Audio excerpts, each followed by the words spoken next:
Anthony's head.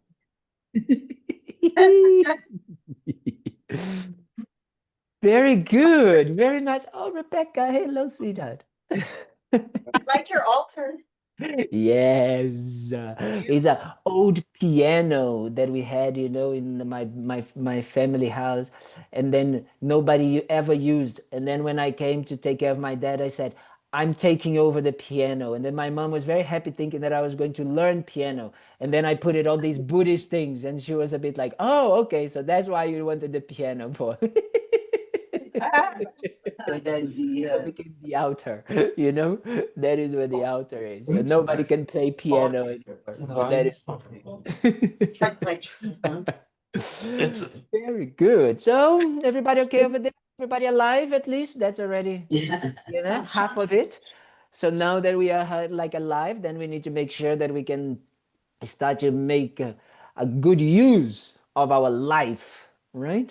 That is so important, because otherwise what it happens to us is that we ended up just, following the footsteps of our habitual tendencies, and therefore we ended up not really finding happiness, because that is the thing. I always like to say, none of us today, I hope, woke up today and said, I hope I can like suffer. I hope that the day is going to be horrible. I hope my food is going to be horrible. I hope that it's going to be 200 degrees at Thubten Kalden, so I can kind of like be like a very hot over there. Nobody ever did that, I hope, because the problem is that the solution is that we really need to start understanding that whatever we do is based on our innermost wish to be happy and to not suffer. And that is quite a statement in and by itself, because normally we have a difficulty to realize that. Because when something goes wrong, we really believe, almost kind of like we have that strong kind of like a judgment to say, oh, I'm very stupid, I'm this, I'm that, blah, blah, blah. As I like to say, the whip. We start with the whip of like, blah, blah, blah, me, I'm bad, bad, bad. But that comes, if we do that, it comes from the lack of understanding of our innermost wish of being happy and not suffer. Does it make sense what I'm saying? Yes? Because if we would understand that whatever we are doing is because we are looking for achieving, we are looking to achieve that happiness, and we are looking to achieve that absence of suffering, we would not be kind of like so judgmental and so hard on ourselves. Because what we would start to actually do is asking questions and say, why then? If I want to be happy and not suffer, why am I still suffering? Or why am I not being happy? And then we would start going through the process of asking ourselves how to achieve that, right? So that's what we've been talking about these past 3 months already. We are starting our 4th month of blah, blah, blah. You guys are extremely patient. Wow, wow, wow, wow, wow. Can't believe that. You guys are still there, hanging in there, listening to blah, blah, blah, and still being alive. That is already incredible. Because if you think about it, what we've been talking is that the mind in Buddhism, it's our main tool for finding happiness and finding the tools to eliminate our suffering. We are really come to the conclusion that even though we might have all of these incredible, we are so fortunate because we have incredible um, outside tools, outside resources, outside things that makes us, kind of like believe or having some sort of happiness. But this is not the type of happiness that we are looking for. Because if it was, then it would mean that the more we buy things, the more we go to have a, burrito and pad thai, we would be happy. And it doesn't happen like that. Therefore, we need to start asking the right questions. So that's what we've been doing. We've been asking ourselves the right questions and say, okay, wait a minute, how do I get there? How do I actually go towards a direction that helps me to fulfill my innermost desire of happiness? And happiness here, what we are talking about, it's a type of happiness that never goes away. It's a like we are completely fulfilled. You know, that feeling of there is nothing lacking. There's no more need for looking for an external or for something that will fulfill or fill that hole or that gap within ourselves. Does it make sense? Do you recognize that?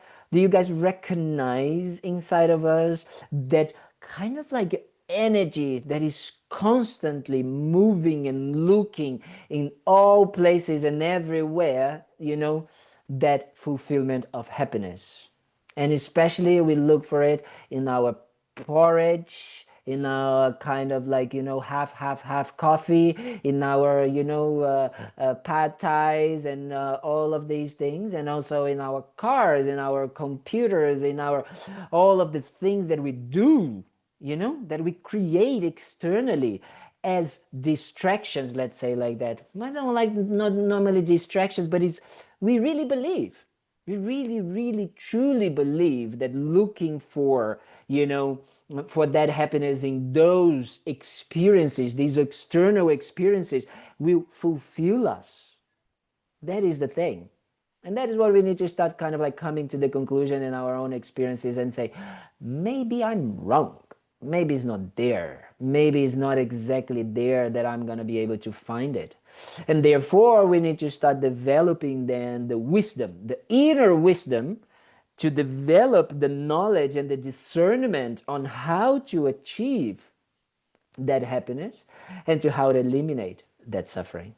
And that's why we talked a lot about, you know, the mind, the mental states, those mental states that kind of like create that unsettling, that kind of like that desperation or that kind of like feeling of never accomplishing or never enough, or you know, that feeling of there's something missing, you know. And we call those mindsets the negative emotion, disturbing emotions.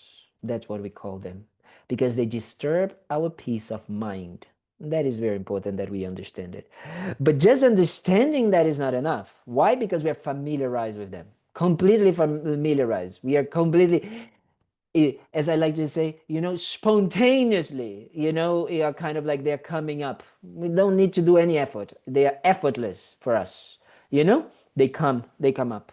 And if we think about it, you know, today's Sunday, today until, if we take it back until last Sunday, we can see how many times, you know, those negative disturbing emotions came up. You know, we have Gina over there. Gina is driving, so Gina can definitely experience a lot, you know, how the disturbing emotions come up when we are driving in Florida, you know, and then someone comes and just cuts and then don't put the sign that they're going to turn, and then they just suddenly turn in front of you, you know, they just like this. So that is spontaneous come up, right?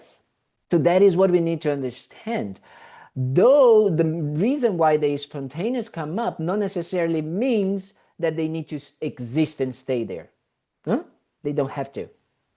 That means that because they come up not all the time, we hope, right? They come up and then they go away. They come up and then they go away. That by itself shows that they are not an essential part of our experience. They are not. So every time that someone comes to you and say, yes, but ups and downs are part of life, but you know, being angry is part of life, being this, you can say, yes, it's part of a life that I don't want to have it anymore. That's what it is. And that's what we need to start developing. That wish to, I don't want to have to live with them. But just wanting and having that wish doesn't make it them go away, right? It's actually the beginning, the seed, the start for us to say, okay, from that desire, then I can start making what is needed, to start doing what is needed to actually eliminate them. So that's what we talk about a lot of times, many times we talk about it, right? We talked about how we can kind of like eliminate those negative emotions and how to deal with them. We talk a lot about anger, because none of you have that problem. So I was talking for myself. So it's totally selfish. So I was just talking about anger, frustration, and all of these things that, happens to monks, especially these monk, very angry monk. So, I had to kind of like talk about it. And then we can start developing that understanding that actually the mind of anger is not my friend. I don't need to. I don't need to follow it. I don't need to actually go for it, and be blind, completely blind when it appears and follow, their lead. I don't have to. And that is what we've been talking about, that the way to do that is perceiving or realizing their negative emotion, the negative side. If we don't see it as negative, very difficult. Very, very difficult for us to actually realize. And then the more we realize how negative they are, how bad they taste, how kind of like, now I start to say, okay. And then realizing that, then we start to create that wish to transform it. So then we start to use antidotes, mental states that are going to counteract, go against, that mindset, the negative mindset. And therefore, we will not only decrease it, by also saying, I don't want to. I don't want to engage myself into negative actions of speech, of body, and I don't want to have thoughts that are anger. So that already helps to decrease them. But I also use antidotes to counteract it, And these antidotes normally is what we call, a positive mental state. A mental state that will bring that mind to kind of like go a little bit more. So that is the idea.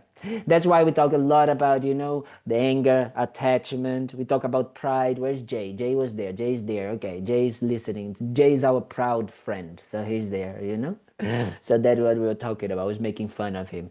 So what we were talking is that we can actually develop those mental states, like that it will decrease our negative emotions and we will increase our positive ones. So in the past few weeks, we've been giving a little bit more of attention into kind of like really developing those positive qualities, right? What we talk about equanimity, we talked about compassion, we talk about love, remember? Yes? Yes. Yes. We talked about love. That's what we talk about. And today I was thinking about, I said, oh, what we can talk about, something that is kind of like very important for us. And I said, well, it's something that we really need is in the core of the Buddhist teachings. It's the core, like really the core. It's understanding our lives in a very different way that we normally understand in the West. How come? In the West, if we think about it, we have a tendency to believe that if I want something, I will make it happen. Me, I will do it, I have that sense of independency and I'll just do it and I'm just kind of like gonna go for it and it doesn't matter what I'm gonna have to do, who I'm gonna have to like go or do, take down, in order to get it. So I have that feeling of very, very kind of like, which is extremely good in some ways. Determination. We can be very determined to have something, But normally we do that with that idea, based on that idea that we want to be happy and we don't want to suffer, right? And when we start to do it, we start to actually get somewhere and we start to develop maybe, material success, or we start to develop some things that we are kind of like accomplishing, recognition, fame, and all of these things. And we think we got it. Ha ha ha, now I got it. That's what we think, Look at this. Everybody loves me. I'm rich and all of that.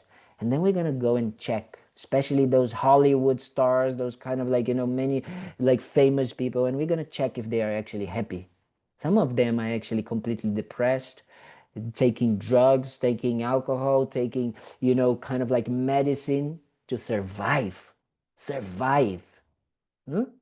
So that proves to us that maybe, just maybe, okay, because we are not extremes here in Buddhism, so we kind of like, we do give the benefit of the doubt.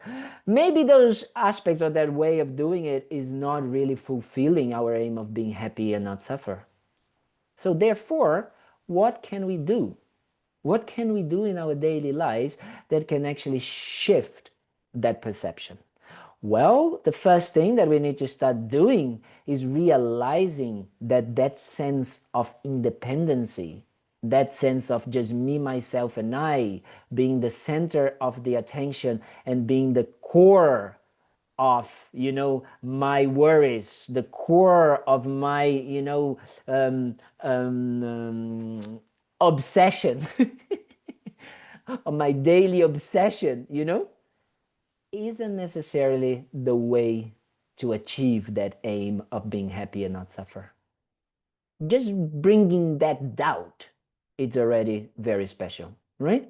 Just maybe asking ourselves, wait a minute, is it true that if I just think about myself, I'm gonna actually be able to achieve what I have to become happy and not suffer? Just asking ourselves, just literally start from there, right? Because then from that question, we start to really check if it makes sense to just think about myself. Just thinking about what I want and achieving what I want, and that being enough for our existence. Is that enough for my life? Of course, we are also social beings, so we start to think also about our family and friends, so we are like, oh, but I also want my family and friends to have what they want, and I want them to be happy and all of that. But then we also stop there. We just stop there. As long as my family is okay, then it's okay, right? Then my life is okay. So then we start to really think, is that the purpose of our life? Is that the meaning of our life? To just take care of us and our family? Is that what the potential we have as human beings? That is the type of thoughts or questioning the Buddhism brings us, and what also brings us to Buddhism many times.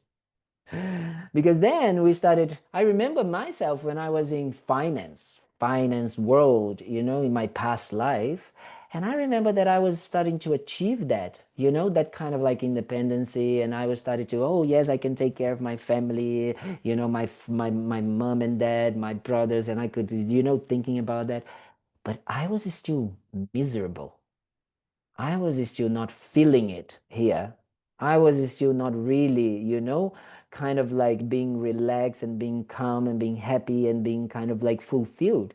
So I started to ask myself and say, wait a minute, I'm a 24, 25-year-old kid, What can I do about it? What can I do to feel fulfilled? What can I do to really develop my life in a way that I will achieve that fulfillment?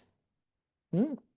So then that's how I ended up kind of like going and traveling and ended up in Nepal. And then I ended up meeting my, Buddhism in a deeper way. When I walk into this hill, Kopan Hill, and I went into this beautiful monastery. And I was a little bit kind of like, okay, yes, these monks, okay, they live here, so that is easy. They don't have what we have down there, They don't have to go to work. They don't have to drive in a US 1, or in a 95 at rush hour. They don't know what is kind of like, real problems, They kind of like, they don't have relationship problems. Like all of these things came to my mind, and I still remember. But I remember that they were happier even though they actually have much less choices, and they lived like literally almost one on top of the other, right? They didn't have anything, that everything was shared, everything was of others. Everything was kind of like, by it was the monastery, and the monastery was there to provide for them, as a community, and the community was actually them, and they would be taking care, and then they would take care of others. And I started to see, wow, that is a very different way than what we live in the West. By actually they thinking and worrying about the benefit of the entire monastery and the entire people around, because they also help a lot of the people around the monastery, they are actually happier. So maybe there's something in there that we should think about it. So then studying a little bit, because I'm not a study, I don't know anything, I'm just blah, blah, blahing, but, studying more and more, a little bit reading here and there, and then having these incredible teachings, I started to observe and think about one of the most important teachings in Buddhism, the teaching of, oh, Jina appeared. Jina is amazing. She's there and now there. Wow, she was in the car and now she's there.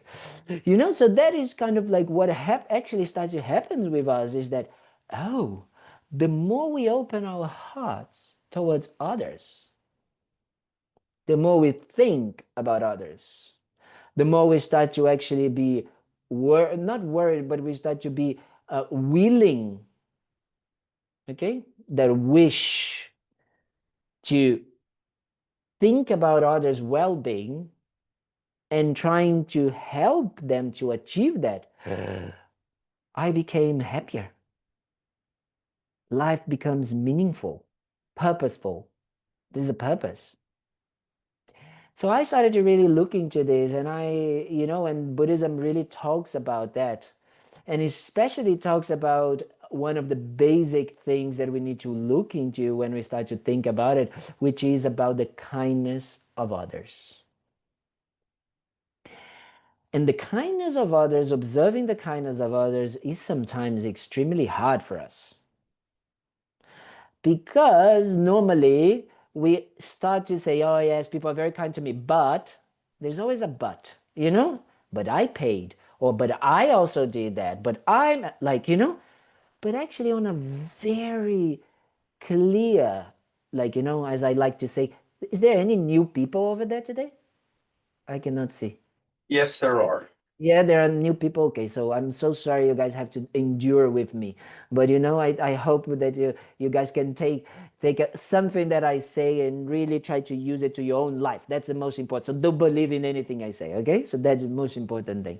But it's kind of like that idea that we really can, thinking about, without the Brazilian drama, as I like to say, when we take out the Brazilian drama, and we just observe on a very kind of like scientific type of way, everything that we have has been done, okay? It was done by someone else, okay? Most of the things that we've done. We haven't made our own clothes. We haven't made our own food. We haven't, like making doesn't mean cooking what is already there, the ingredients. Making means we haven't produced our own food, right? We haven't produced our own phones, our own computers, our own cars, our nothing, right? Everything is done by others. And guess what? We enjoy a lot, like the results of what people have done. Does it make sense what I'm saying? Or someone already wants to debate? We can start debating whenever you guys want, okay? But if we think about it, that is something that is quite special. And in Buddhism, we always start thinking about also not only the external things, but even our own bodies that we like and we take care. You guys, you're clean people, not like me, dirty person, but it's like we take care, we clean our bodies, we take showers and all of these things, but even our bodies, it came because of mom and dad, right? If mom and dad would not be coming together, we would not have a body, isn't it? So that starts to really develop that understanding in ourselves of like, wow, so much kindness has happened in my life up to the moment that I am right here and right now. So observing that and realizing that kindness. Here, I always like to put a point of attention. Because normally when sometimes we start to do that, we can go to kind of like feeling gratitude. And gratitude, I think, is beautiful, very, very special. The more grateful we kind of like, we actually develop that feeling of gratitude towards others, towards, everything that we have. It's that feeling of not taking things for granted. And that is very special and very important. However, we have to just be careful to not have the tendency of going towards gratitude and say, because I have done that, I accomplished this, I did that, me. Okay? Not about that. That's not the idea of realizing gratitude, but realizing that interdependency. That actually, yes, you put the effort or the wish to develop yourself, to accomplish some things, and because of the kindness and the help of others, you are able to accomplish that. Is that understanding? Not that understanding that you by yourself you achieve that. There's no such thing. And that is exactly what we, in some ways in the West, we try to create in ourselves, right? Because I did that. Oh, yeah, yes, I decided because I've done, because I did. Oh, wow, so many times, we think like this. But actually, if we think, so many causes and conditions and so many people were involved for us to have that.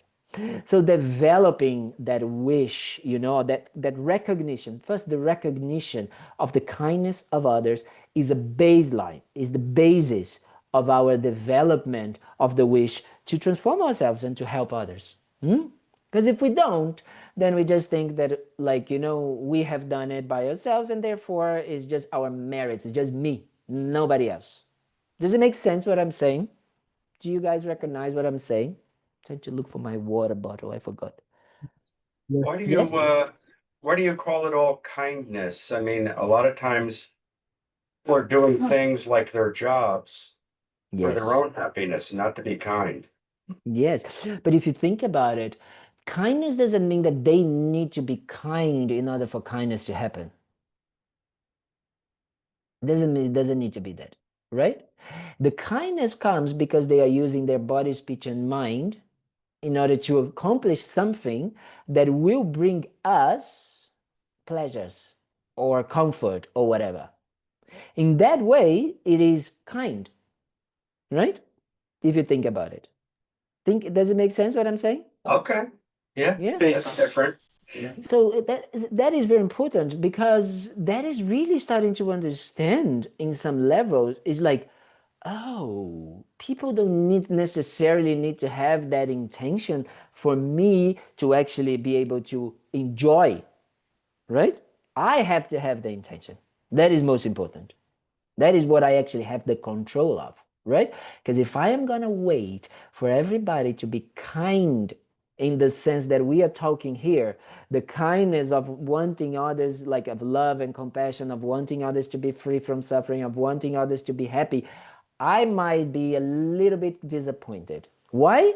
Because of the problems that we just said. Right now, the way our present mind is habituated is to think about myself, me, myself, and I. So even if they are doing whatever they are doing out of thinking, I need the money, I'm going to be happy, I want to do that, as a result, they are giving us things that we need in order to feel happy or pleasure or having, comfort and all of that. Does it make sense, Jack? Yes? Very much so, yes. Yes. So that is extremely important for us to start understanding, like, even if they don't use with that intention of serving me, even if they are not doing that, if they are not kind of like doing their jobs in order to be kind of like, to accomplish what I want, they are doing it. You understand?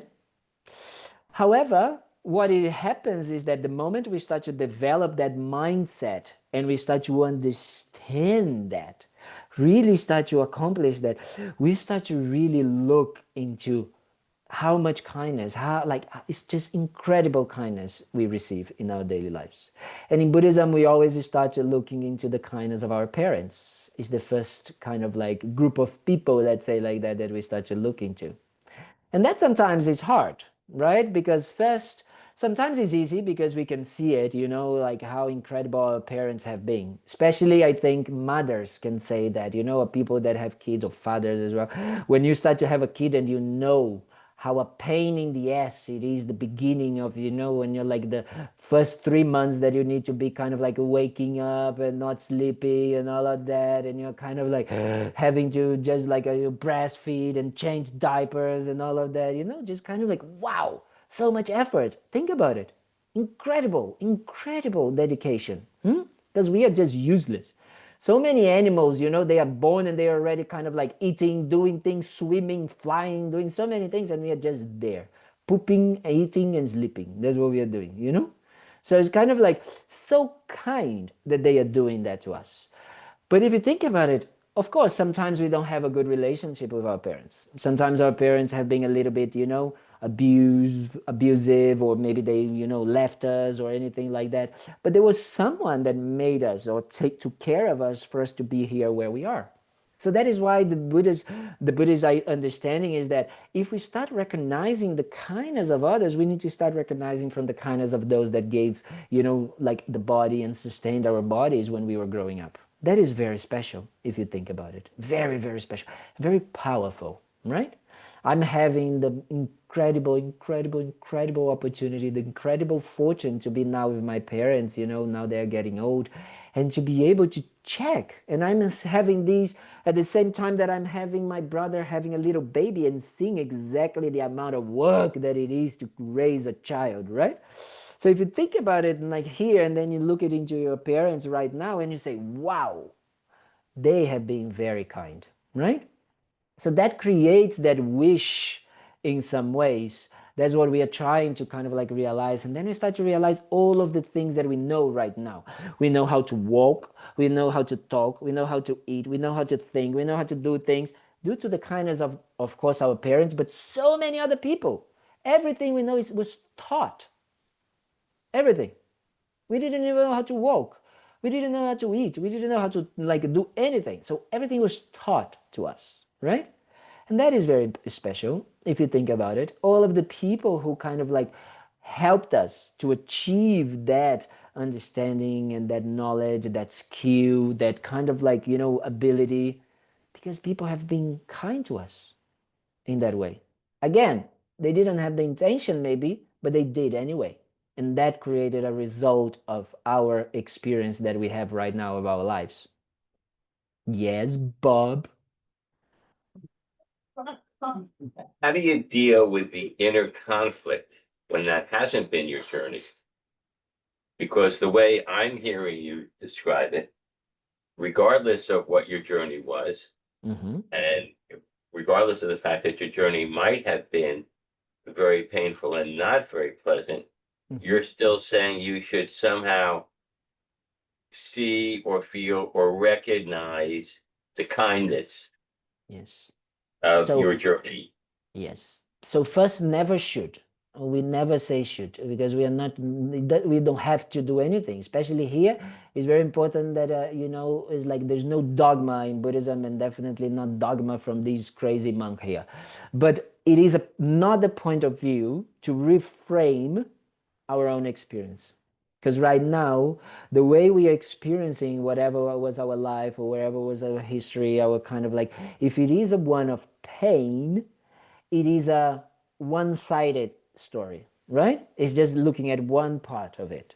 And let's face it, normally when we see it in just one side, it limits us in our development, in our possibilities, in our kind of like, possibilities of evolving, because it's just limiting ourselves into a narrative. What we are trying to do with a different point of view is to see it in a way that might be more constructive, because not only it might be, but in a way it is, because it's more based in reality, right? So reality is that all of these things happened. All of these people have taken care of you. All of these people have, like, given you food, given you shelter, given you education, given you, that has happened. Otherwise, you would not be here, right? So that is, I think, the idea is to kind of like take out again the Brazilian drama of it, the negative Brazilian drama, to say is like, no, kind of like, but I didn't have it. Yes, maybe you didn't have it in a certain beautiful, fluffy, American dream type of way, you know, but you did have something, right? Because you're here right now, alive.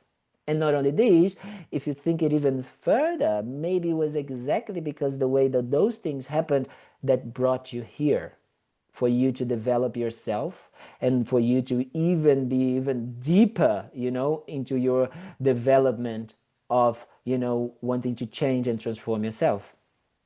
Does it make sense? Absolutely. So you don't have to and you don't should. It's just like another perspective to try to check on how you can, you know, kind of like use that opportunity. Use what you have, you know, your body, speech, and mind. Use your kind of like your life right now as we started, right, in a meaningful way. Because now what are we gonna, once we start to acknowledge that kindness, we start to acknowledge and wanting to do something that is called repaying their kindness. And that's how we start to actually move towards finding meaning and finding the happiness that we really want, right? But Dan has something to say, I think. Dan? If this comes up about us having uh, compassion for those who help us survive, right? So it's like it just seems like this compassion is not just my mother and my father and my whoever else. It's my garbage man. It's my postman. It's my Yes. all the on my life helping me survive, no matter what. Yes. So Exactly. for a while back for me, I took it to like, wow, that's freaking a lot of people. Yes, And exactly. That's it. That's very good. Then that's exactly the idea. It's just like expanding that understanding of interdependency, right?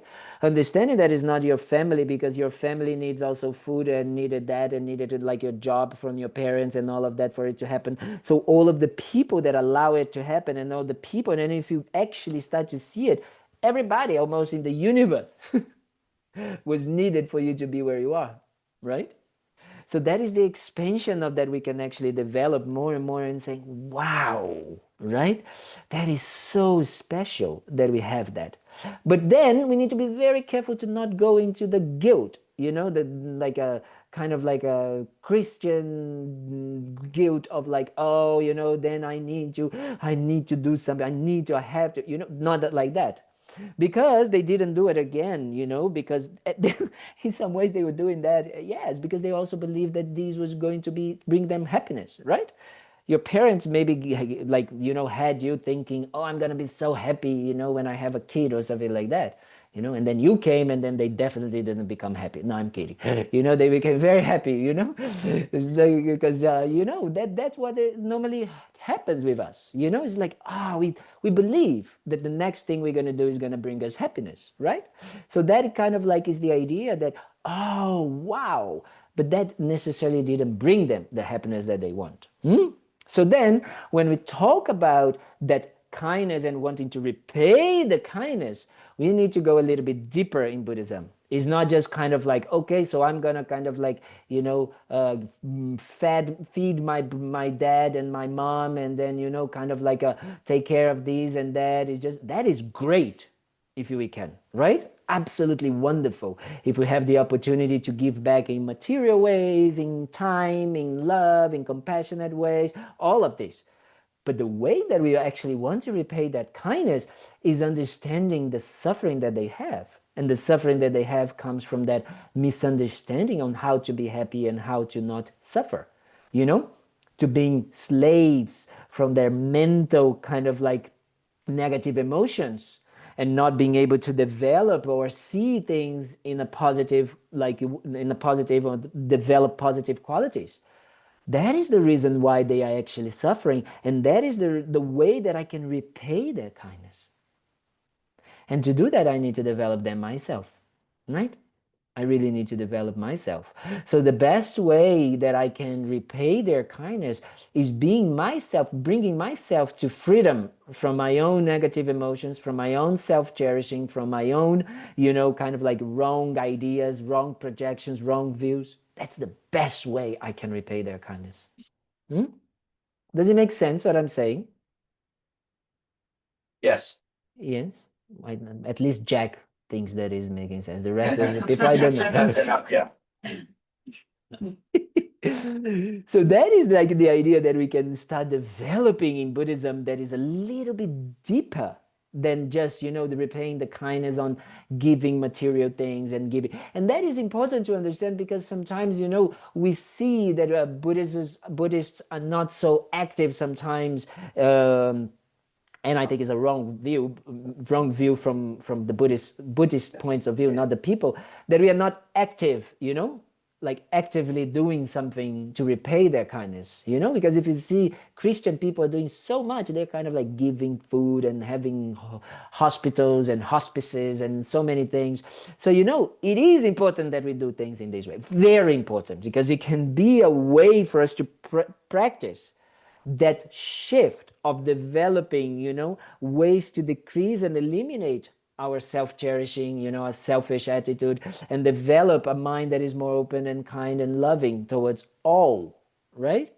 So that it, because remember we were talking about the definition of compassion and love. The compassion is, you know, wanting others to be free from suffering. All wanting to all be free from suffering, not just mom and dad and family and friends, like all. So, you know, going towards a place like this, you know, like doing some volunteering or helping others or doing things for others, so important, so special. But we need to have that understanding in the mind that that is not going to be enough to help them like really be free from their sufferings, you know, and achieve happiness, because that's what we want and that's what they want. So we need to develop the wisdom within ourselves on how to achieve that ourselves first, you know, to understand our negative emotions, understand how we are enslaved of them, right? How we are completely habituated to them, how they come up spontaneously, and start working against it, right? Working against these kind of like negative ways and kind of like negative habits, and really counteracting them so they can subdue and eventually be eliminated. That has to be our kind of like ultimate goal. And then whatever we do based on that will create a way to repay their kindness. Does it make sense what I'm saying? Is it? Yes. Are we communicating? No communication. Yes. We are communicating. Okay, so that's very important. Because then from there, we start to really wanting to develop ourselves in different ways, right? We start to become a bit more free, as I like to say. We start to really develop creative ways to repay that kindness. We stop to just being thinking that, you know, like a almost like a, oh yeah, because that person gave me a gift, I give them a gift, right? Not like that. We start to use our body, speech, and mind in ways that it can really benefit others in so many ways. So many ways. It's limitless, the amount of ways that we can help and benefit others. It's just that kind of like feeling of like, wow, I want to do that. And once we want to repay their kindness and we want to develop ourselves more and more so we can really repay their kindness in an effective, efficient way, then we have no boundaries, you know? We have no limitations on how we can do that. We can just open our hearts immediately, and we can open ourselves, our minds, so we can do whatever it is needed, you know? That is the potential we all have. We shouldn't forget that. You know, that limiting kind of like mentality and idea of I am like this, I should be like this, I have to do like that, that doesn't help, right? That is a limiting factor. But actually remembering and reminding ourselves that, wait a minute, I actually can help others in so many different ways, you know? And then from that wish, from that understanding, from that acknowledgement, I start to really work on that. Yeah? So then I can either kind of like do something to help others, you know, by going and giving and being, you know, giving my time, giving my, you know, which is a precious way to give to others, right? Giving your time sometimes. And it doesn't need to give money, it doesn't need to give material things, but just giving your time or giving your skills, giving, as I like to say, your ear for someone to say, you know, something. Like, but that is like has to come with your understanding of repaying the kindness of them, right? Otherwise, again, becomes repaying stupid way of repaying the kindness. Whereas the new people, I'm starting to insult you. Okay, so that is how it goes normally in these classes. I insult everybody and then nobody comes back, so that's okay. That's how it is, you know. I understand, but that is the idea, right? It's kind of like, if we don't understand, because otherwise what happens is that we start to then say, oh, but you know, I didn't like, oh, but this person, and we start to get all of these excuses for not continuing. Right? We start to not kind of like really, we start to see that, oh, because these people that like they exploited me, or I gave too much and nobody kind of like noticed, or all of these. And understanding that wish to repay their kindness in the wise way of wanting to develop the tools to eliminate my own suffering, you know, be free from my own negative minds, and helping them to develop that same wisdom, is like, that will make me, that will encourage me into developing my path.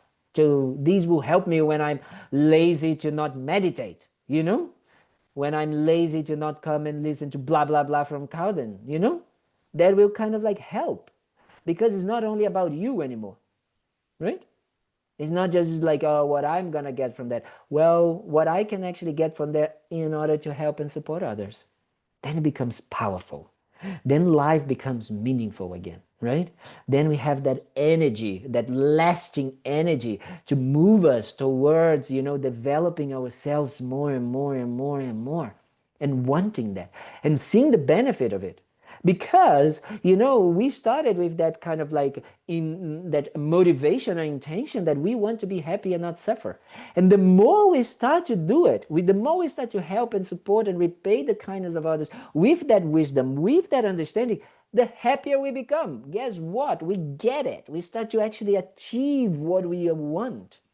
And we start to decrease our negative mindsets. We decrease our suffering. Therefore, we achieve that wish as well, to not be suffering, to not suffer, right? So the path towards getting what we want, to means happiness and not suffer, is towards repaying and helping others. Does it make sense? Can I ask a question? Oh, Yeah, sorry. Go So ahead. there's would it be logical to believe the common set, or would it be logical to believe that the person has to, not has to, but they've got to have like someone who's suicidal. Someone who is Yes. suicidal doesn't see meaning in life. So then they can't get to, my father beating me, I'm going to be kind because he fed me, and his feeding me has me here today, because today doesn't have a value for them. So I think what happens in my mind as you're talking, I see the 98% of, right, but then I go, I happen to be exposed to people who have committed suicide, do suicide. So when you see them, and I think some of our questions when we're going, but wait, that's not kindness, right? I completely understand what you're saying, but is there a prerequisite in us as well as in others to have a desire or a drive for meaning before we can even find meaning, mean being kind?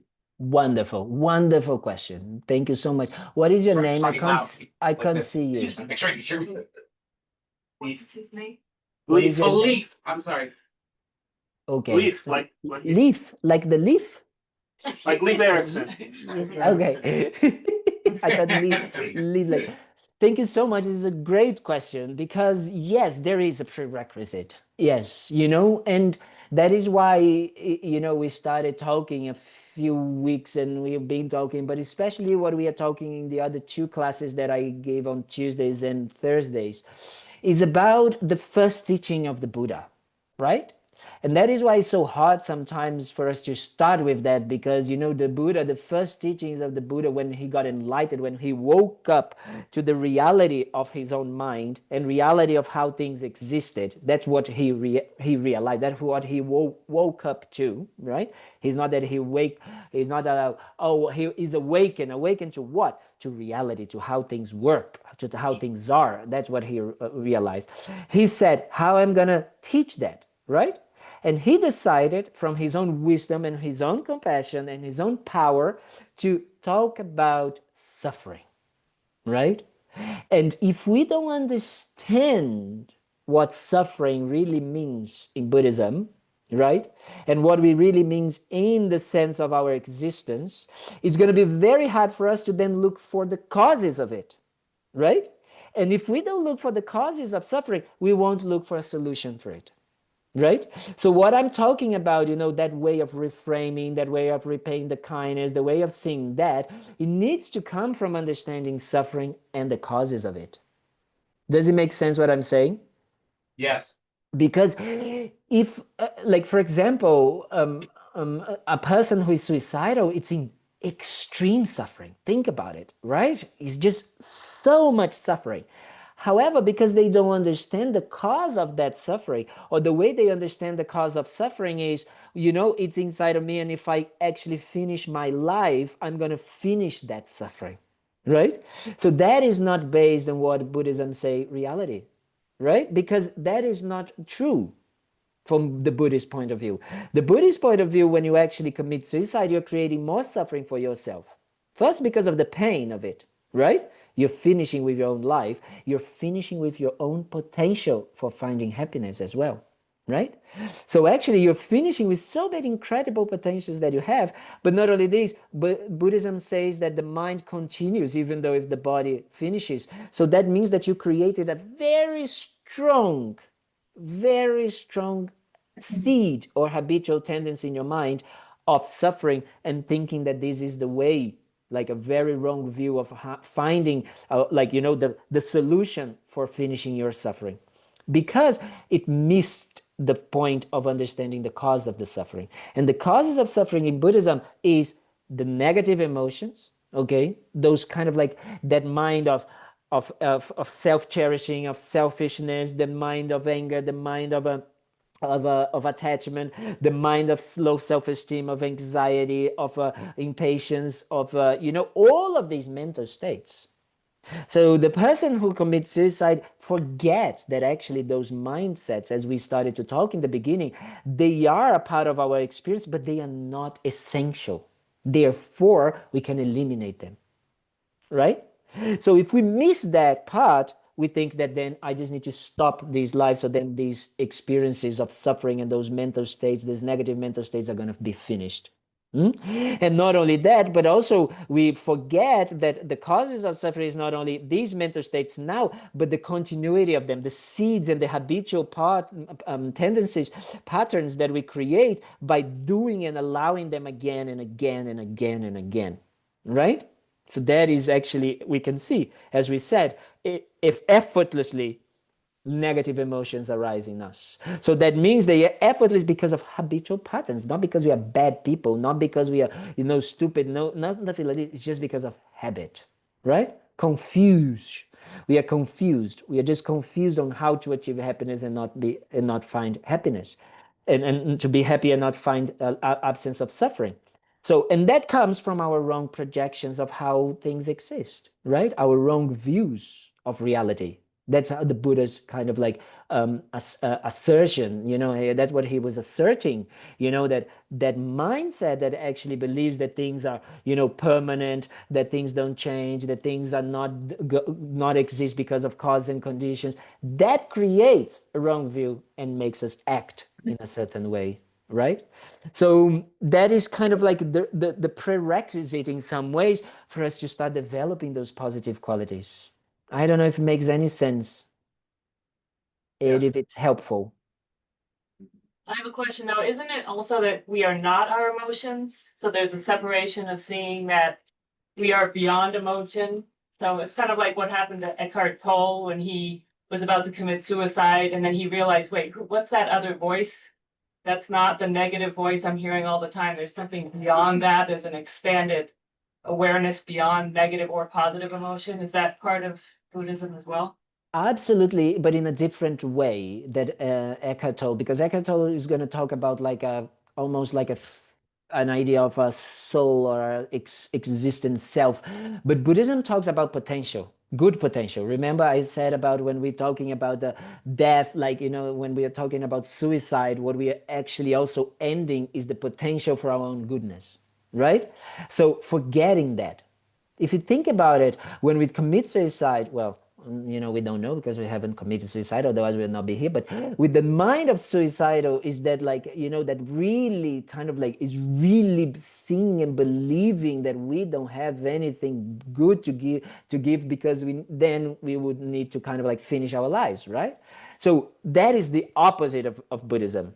Right? Buddhism talks a lot, and that for me was one of the most powerful teachings, to be honest, was understanding the potential of our own minds, understanding the potential that we are not sinners by nature. We are not kind of like, we don't arrive with like, yes, we do come with habitual tendencies, but they are tendencies.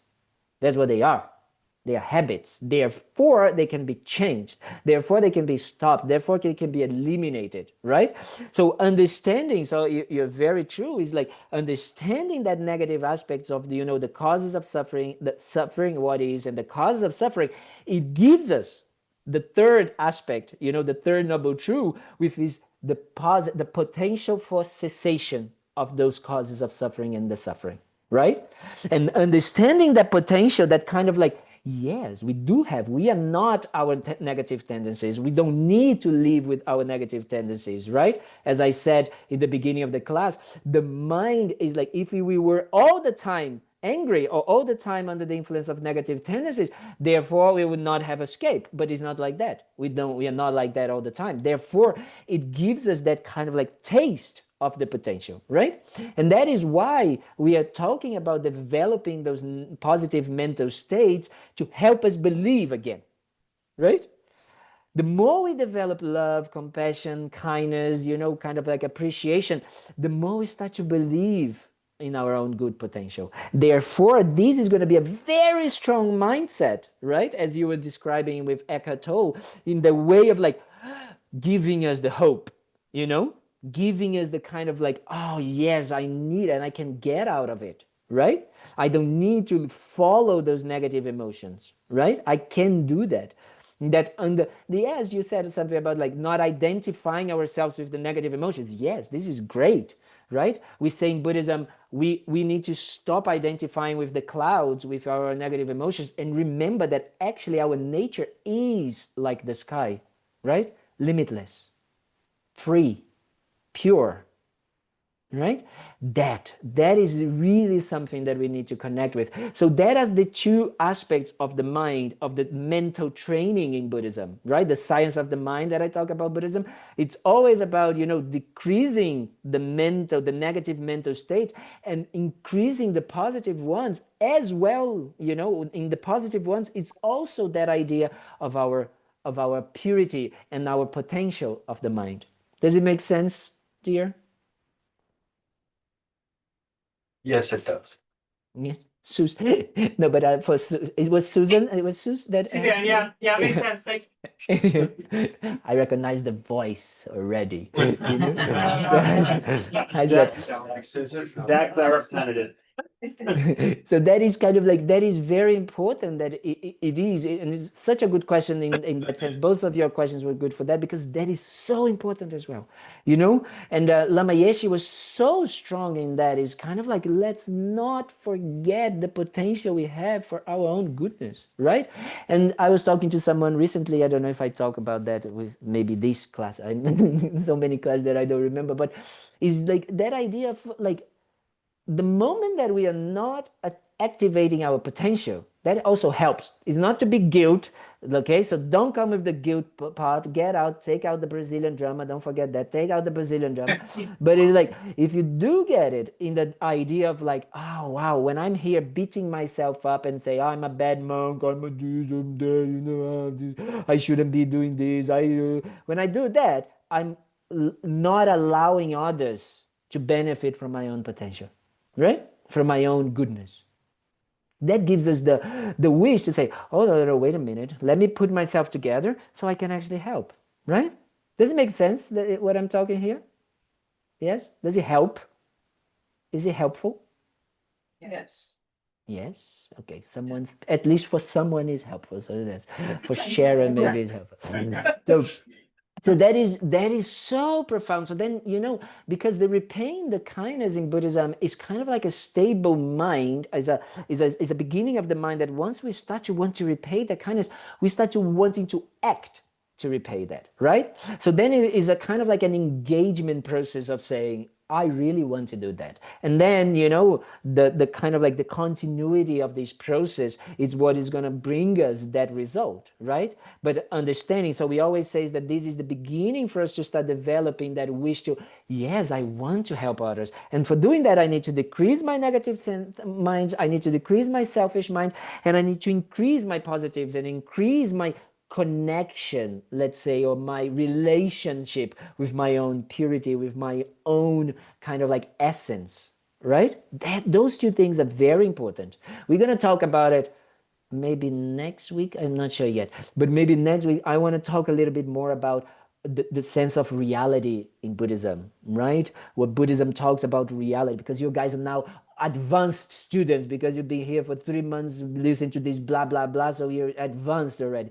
So we're going to talk a little bit about the concept of reality in Buddhism, and this idea of what we can accomplish, right? And one of the kind of like the ideas is that we also start to get in contact or familiarize. Remember, meditation is familiarization. We start to familiarize ourselves with the essence of our own minds, right? The essence of our own existence, of our own consciousness. And that is a very powerful, very strong, positive mental state that we create, right? So the two powerful mental states, we have three like main powerful mental states. One is about an altruistic mindset, right? A mindset that thinks about others. Very powerful. When we do that, when we think about others, we decrease many of our self-cherishings, of our kind of like, but we're still coming there. Then the understanding of how reality works, so that already makes the self-cherishing and the negative emotions really to come down as well. And then the connection or the familiarization with the essence of our existence, wow, that kind of like eliminates all suffering. So that's what we need to do. We need to familiarize with these three types of kind of like aspects, so we can more and more evolve and say, wow, life is incredible, and I can help others, and I can be free from my own suffering, and I can actually have no limits, let's say like this, to help others. Does it make sense? Yes. Yes. So makes help. No. Gisela has a question. Gisela, I need you to unmute. Definitely. Not yet. I can unmute somebody else. Can you ask her to unmute, and I think then it helps her. Sure.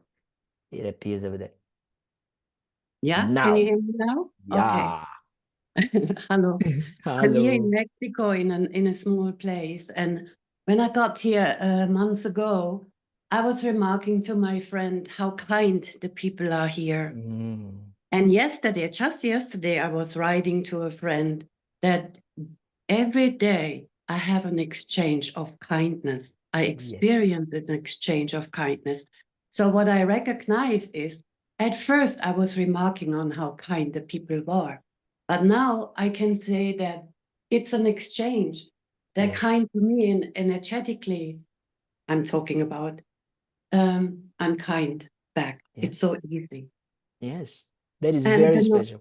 and you're talking about it, and the realization, that's the difference. I'm willing and happy. It's a natural evolvement that I'm also automatically giving kindness back. Yes. So that is exactly, there's another point that is so important. Thank you for bringing up the Gisela, because I'm very crazy, so I forget things. But it's like that idea of the power of, I'm going to call contamination of, the power of influence that we can have, right? Look, because you are in an experience like that, they are kind, and then you become kind, and then you want to actually be kind, right? That kind of like It's not wish even wanting, Kalden. is It's just not even wanting. flowing.